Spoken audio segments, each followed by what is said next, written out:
Da, dragii mei, vă salut cu mare dragoste. Astăzi vreau să vă împărtășesc câteva lucruri din inimă pentru toți prietenii mei și pentru toți cei care susțin munca noastră voluntariată pentru familiile în mare nevoie. Mai întâi un anunț foarte important. Duminică, la orele 18, ora Germaniei, voi fi live pe TikTok și vom vorbi despre călătoria noastră voluntariată în România, unde vom merge să întâlnim familii care trăiesc în sărăcie extremă. Așa că vă rog din suflet să fiți prezenți, pentru că vreau să vă arăt realitatea pe care o trăiesc acești oameni. Iar acum vreau să vă arăt ceva. Au sosit broșurile pe care le-am tipărit în limba română. Am făcut 1000 de exemplare și le voi lua cu mine în România. Sunt simple hârtii, dar ele duc mai departe un mesaj de speranță.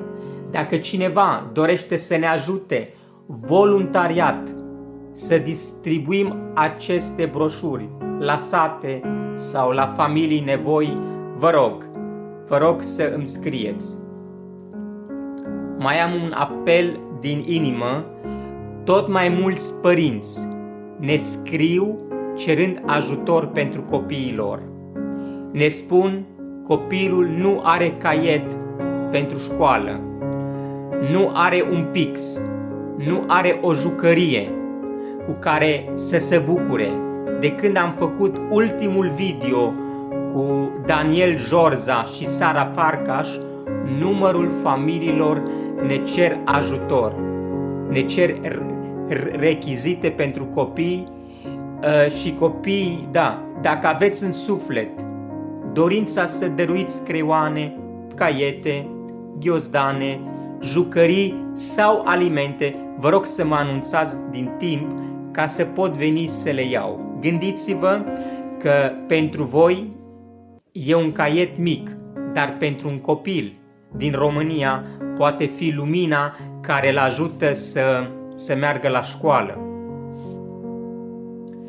Vreau să vă mai rog ceva din inimă. Intrați pe canalele noastre de social media și susțineți-ne pe Facebook. Suntem deja o comunitate de peste 2000 de oameni, pe TikTok peste 1700. Vă mulțumesc! Dar pe YouTube avem doar 20 de abonați, foarte puțin. Vă rog, intrați chiar acum și abonați-vă, pentru că vrem să facem cunoscut aceste cazuri. Poate abonat undeva cineva cu inimă mare va avea și va decide să schimbe viața unei familii. De ce insist atât de mult pe această temă? Pentru că în România sunt copii care adorm flămânzi, credeți-mă.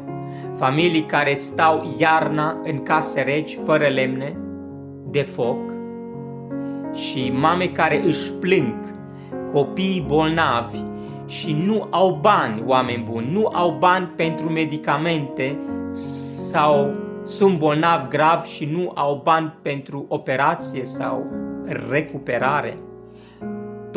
Tați care își pierd speranța pentru că nu găsesc un loc de muncă sau nu pot să muncească pentru familiile lor, și sute de copii care se bucură de o coajă de pâine mai mult decât de o jucărie. Aceasta este realitatea și noi nu putem rămâne indiferenți. Ați înțeles? Nu putem rămâne. Așa că vă rog să facem ceva. Vă rog, intrați și pe pagina noastră de internet rozezaron.com liniuță.ro.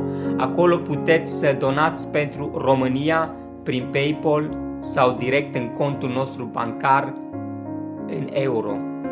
Avem mare nevoie, vă spunem, avem mare nevoie de ajutor, pentru că fiecare sprijin, pentru că fără sprijinul vostru nu vom putea ajunge la aceste familii cu nevoi speciale, iar fiecare donație, oricât de mică, se transformă în hrană, în căldură, în zâmbet, într-un viitor mai bun. Așa că, din inimă, vă mulțumesc pentru implicare, pentru sprijin și pentru tot ce faceți. Vă rog, distribuiți acest video mai departe la prieteni, peste tot. Vă mulțumesc. Dumnezeu să vă răsplătească și să vă binecuvânteze pe fiecare.